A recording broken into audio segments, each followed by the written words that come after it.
बिस्मिल्लाहिर्रहमानिर्रहीम।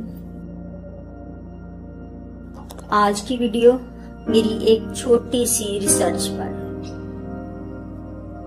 जो कि मैं समझती हूँ कि आप तमाम मुसलमानों के साथ जरूर शेयर की जानी चाहिए।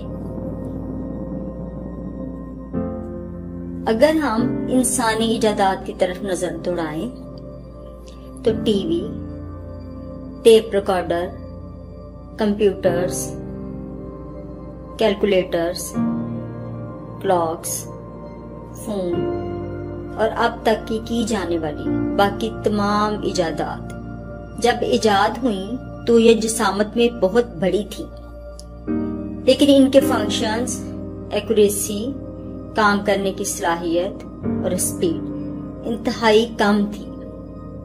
लेकिन वक्त के साथ इन इजादात की जिसामत कम होती गई और इनके फंक्शंस, एक्यूरेसी, सलाहियत और स्पीड में इजाफा होता चला गया और यहाँ तक कि अब साइंसदान वर्चुअल टेक्नोलॉजीज पर काम कर रहे हैं, जिसमें मटेरियल का इस्तेमाल शायद बिल्कुल खत्म हो जाएगा।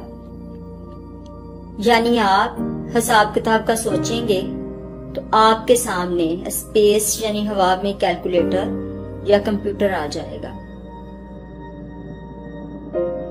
कॉल करने का सोचेंगे तो मोबाइल फोन का अक्स आपकी आंखों के सामने होगा।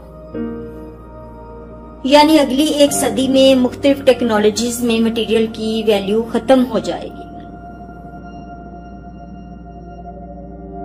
इस्लाम भी हमें यही सिखाता है कि कायनात में मटेरियल की कोई वैल्यू नहीं है और यही हमारे ईमान की बुनियाद भी है।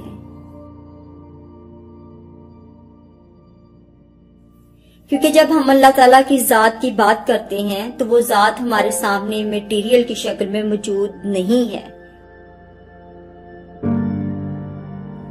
हम कहते हैं कि अल्लाह ताला एक नूर है जो कायनात के हर कोने में हर वक्त मौजूद है।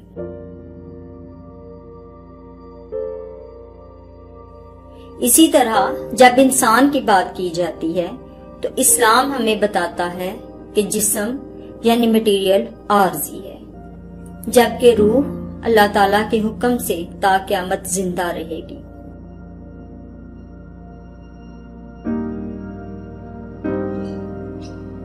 और मौत के वक्त वो जिस्म से अलहदा कर ली जाती है और रूह हमें नजर भी नहीं आती।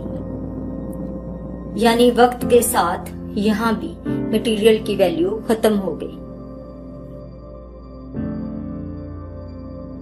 इसकी एक और मिसाल ये भी है कि कुरान या कोई और किताब जब अलमारी में पड़ी होती है तो वो अपने मटेरियल के साथ होती है, लेकिन जब वो एक हाफिज या स्टूडेंट याद कर लेता है तो कुरान या किताब इसके दिलो दिमाग में सेव हो जाती है, लेकिन साथ इसका मटेरियल नहीं होता।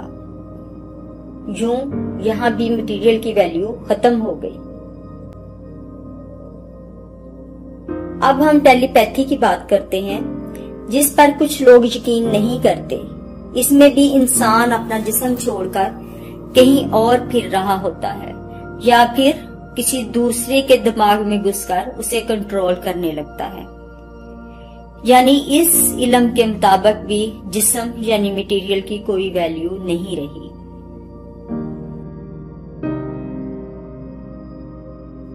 आखिर में मैं अपनी मिसाल देती हूँ कि कभी कभार मैं इबादत में बहुत ज्यादा महव होती हूँ तो मैं अपने आप को मक्का मुकरमा या मदीना मुनव्वरा में पाती हूँ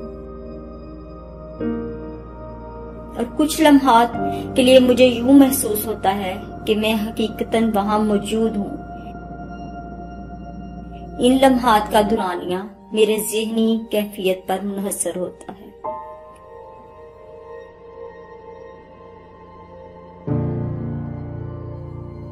ये तमाम रिसर्च मेरा अल्लाह ताला की जात पर ईमान मजबूत करती है और दुनियावी तमाम अशिया की औकात बताती है कि सब आर्जी और बेमानी है।